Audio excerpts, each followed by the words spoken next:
Bonjour à tous, alors aujourd'hui je vais vous faire une vidéo dédiée aux baux en Bulgarie. Je vais parler des baux d'habitation et des baux commerciaux, même si en fait on va voir que le bail commercial en tant que tel n'existe pas vraiment.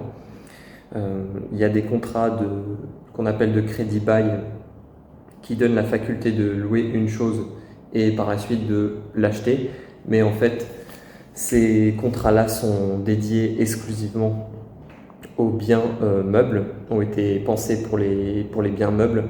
Donc finalement, en fait, il n'y a pas un grand nombre de contrats spéciaux en Bulgarie qui s'appliquent s'agissant des baux. C'est un peu bien plus simplifié qu'en France où eh bien, on va avoir, vous savez, une loi spécifiquement dédiée au rapport locataire-bailleur, qui est la loi du 6 juillet 89, et beaucoup de lois qui vont réglementer les différentes relations entre professionnels, etc. dans l'immobilier. En Bulgarie, c'est beaucoup plus simple, c'est-à-dire que là, le droit qu'on applique quand on parle des baux, donc de la location, qu'elle soit commerciale ou location d'habitation, ce sera le droit des obligations, puisque les textes de loi qui parlent en fait des rapports locatifs sont assez faibles et sont inscrits dans le code du droit des obligations, donc le Law of Obligation Act.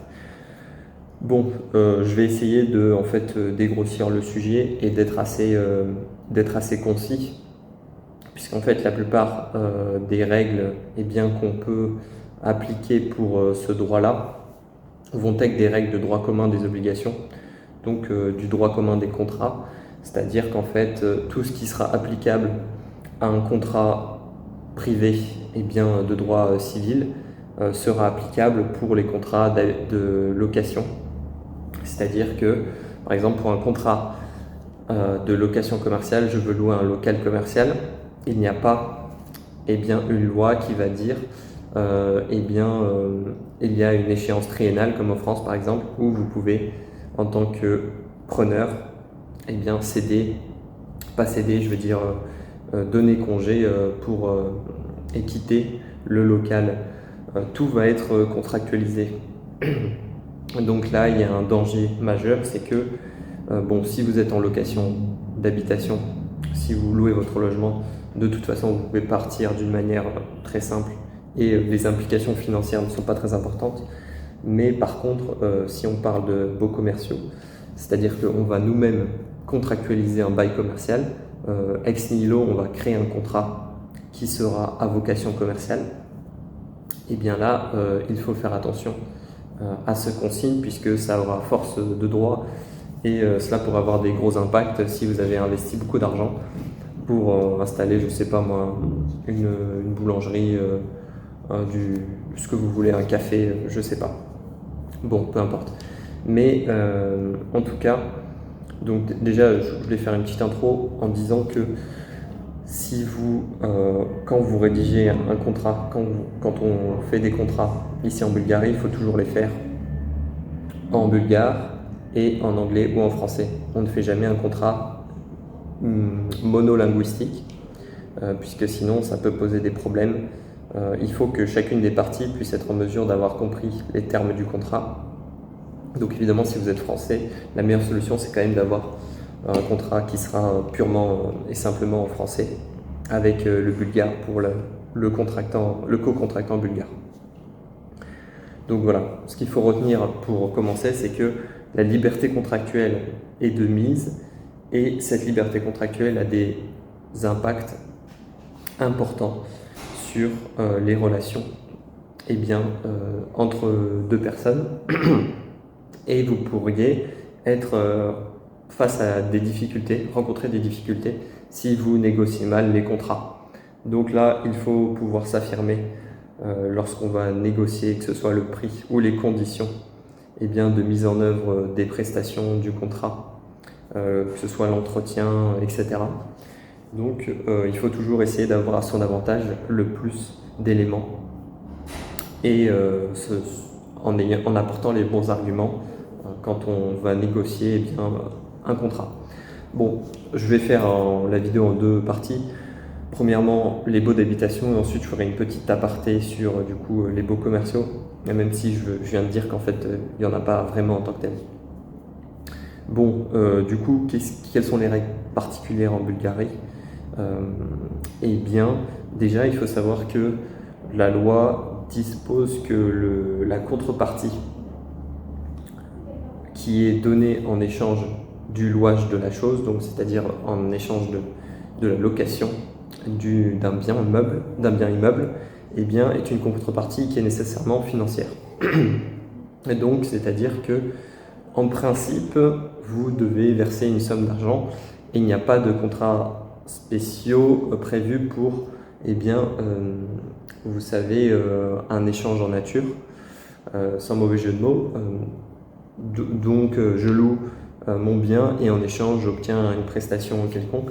Ceci est possible, mais dans ce cas-là, on sortirait du code, si vous voulez. Donc ça ne rentre pas dans ce cadre-là. Ensuite, les contrats de bail, les contrats de bail d'habitation ne peuvent pas être conclus pour une durée supérieure à 10 ans. Voilà. C'est important de le savoir, même si en principe, vous ne ferez jamais des baux de plus de 10 ans. Ensuite, ce qu'il faut savoir, c'est qu'il y a une notion de décence, alors qui n'est pas dit comme telle, mais elle est un petit peu la même qu'en fait en France, c'est-à-dire que eh bien, le bailleur est tenu de remettre un logement décent et il ne peut pas louer un logement qui n'a pas des critères minimums d'habitation.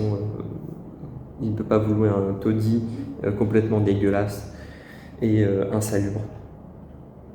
Sachant que si le bien n'est pas dans un état convenable, le locataire il peut demander réparation ou réduction proportionnelle du prix du loyer ou résilier sans préavis le bail. Dans tous les cas, il peut y avoir demande de dommages-intérêts, mais pas ça.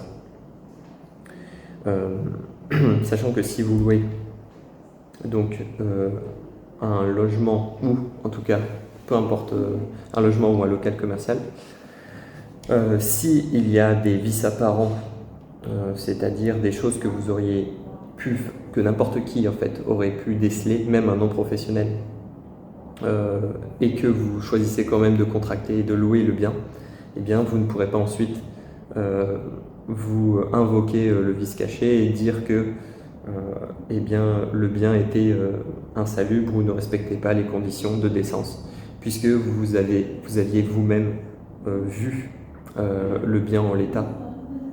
Donc vous ne pouvez pas invoquer cette chose-là.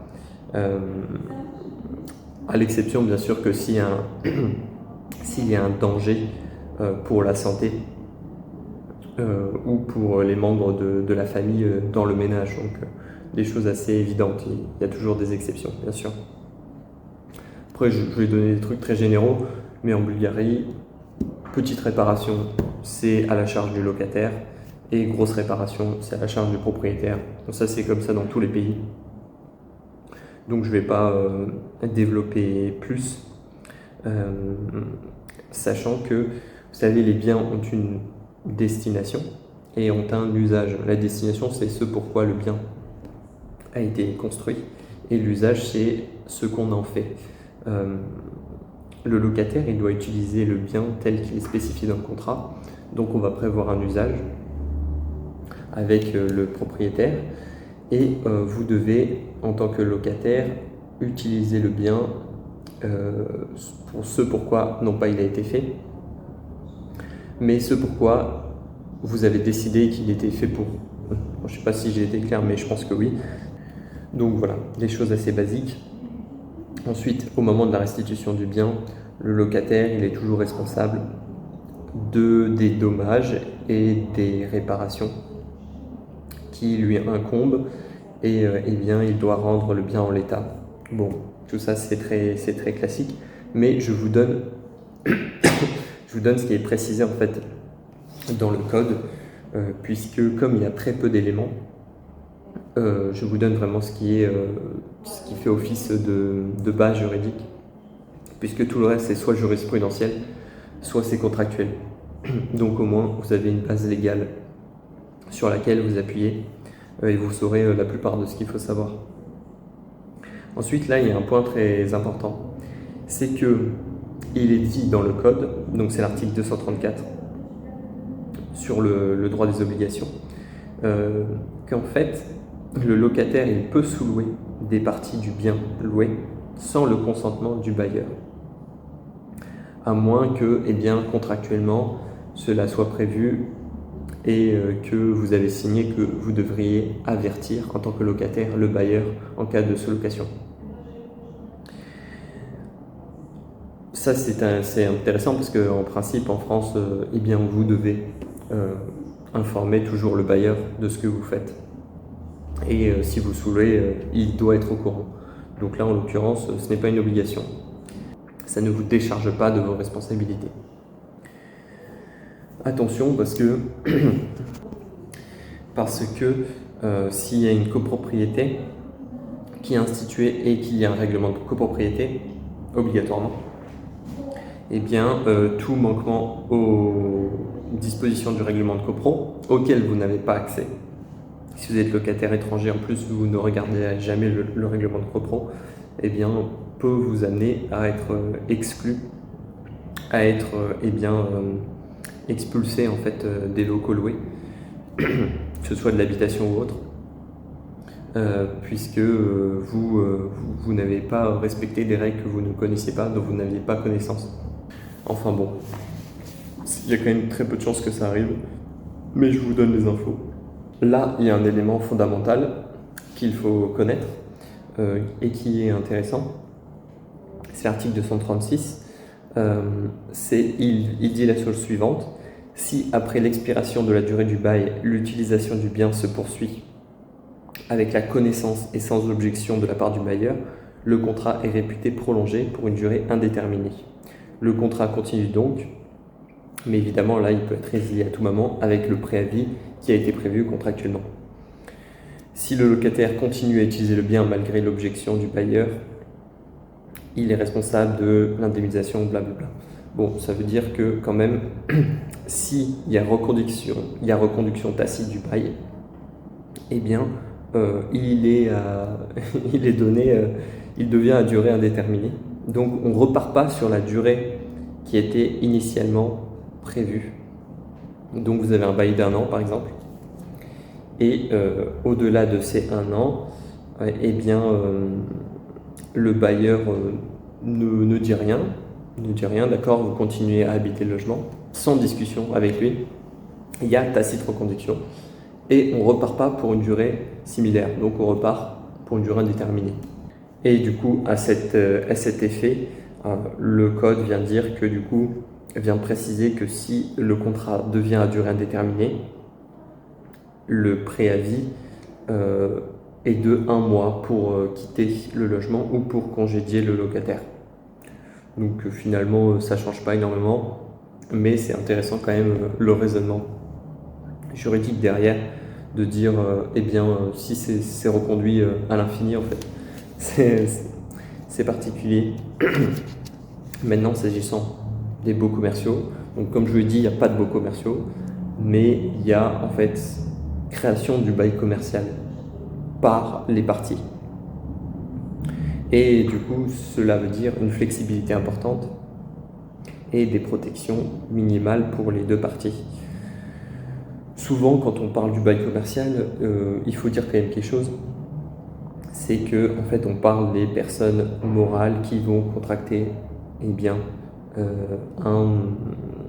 qui vont faire un contrat entre elles, c'est-à-dire que le bailleur souvent est enregistré en tant que professionnel, en tant que propriétaire d'un local, et le locataire, le preneur, va être en fait forcément enregistré en tant que commerçant, puisque pour pouvoir utiliser le bien à cet effet, il est nécessairement un commerçant. Et pour que, du coup, juridiquement, on caractérise le bail comme étant commercial, il faut qu'au moins une des parties soit dite commerçante. Donc le code de l'acte sur le droit commercial bulgare liste un certain nombre de personnes qui sont réputées commerçants. Mais en gros, c'est la même définition partout, hein. Le commerçant, c'est celui qui vend des produits ou des services et qui est immatriculé au registre de Patati, donc qui a des statuts, qui a une société. Puisque l'idée là, c'est de dire, si on a affaire à des professionnels, eh bien, ce sont des sachants, et comme ils savent, eh bien, les règles seront plus souples et ils sont en mesure d'être suffisamment intelligents et capables de déterminer eux-mêmes les règles qu'ils vont stipuler dans le contrat, dans leur relation contractuelle. Donc il y a moins de protection. Là, je vous donne une info importante, c'est que si vous louez un bien commercial, si vous louez un local ou un bureau, enfin peu importe, en fait il y a une difficulté. Il faut que la propriété louée soit décrite avec précision, que ce soit la surface, les équipements inclus. En fait, il faut au maximum mettre dans le contrat tout.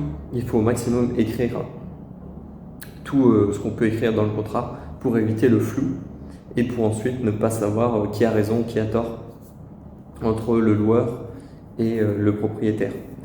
Donc, puisque, mettons que voilà, il y a des insuffisances dans le descriptif de la location, on peut avoir des problèmes voilà, sur l'enregistrement du bail au registre des biens immobiliers. Sur le loyer, on peut avoir des problèmes parce que ce ne sera pas clair.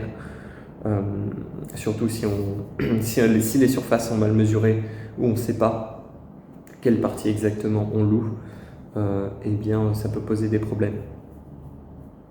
Sachant que là, la différence majeure avec le bail d'habitation, c'est que il n'y a pas de durée maximum légale. Donc, contrairement à la durée maximum de 10 ans pour le baux d'habitation, pour les baux d'habitation, là, il n'y a pas cette durée maximum légale. Donc là, ce que je vous ai dit, c'est 75% de ce qu'il y a dans le code. Comme vous voyez, c'est vide en fait. Donc pour avoir plus d'infos, il faut soit se baser sur la jurisprudence bulgare, soit regarder sur les forums de discussion juridique, où souvent vous avez des avocats et des professionnels juristes qui répondent à des questions. Donc j'avais fait une vidéo introduction au droit du travail bulgare, au droit social. Vous pouvez aller la voir sur ma chaîne où je parle un peu de ça pour avoir des infos juridiques sur le droit bulgare, c'est intéressant. Et sinon, il faut appeler un professionnel, donc un avocat ou un spécialiste des baux.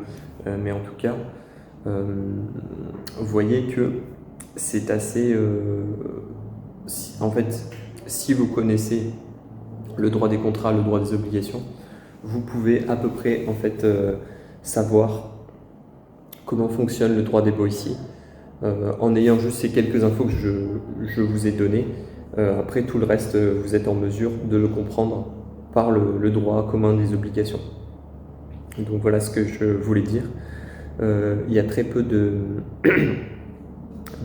sources fiables sur internet qui parlent de ce sujet-là.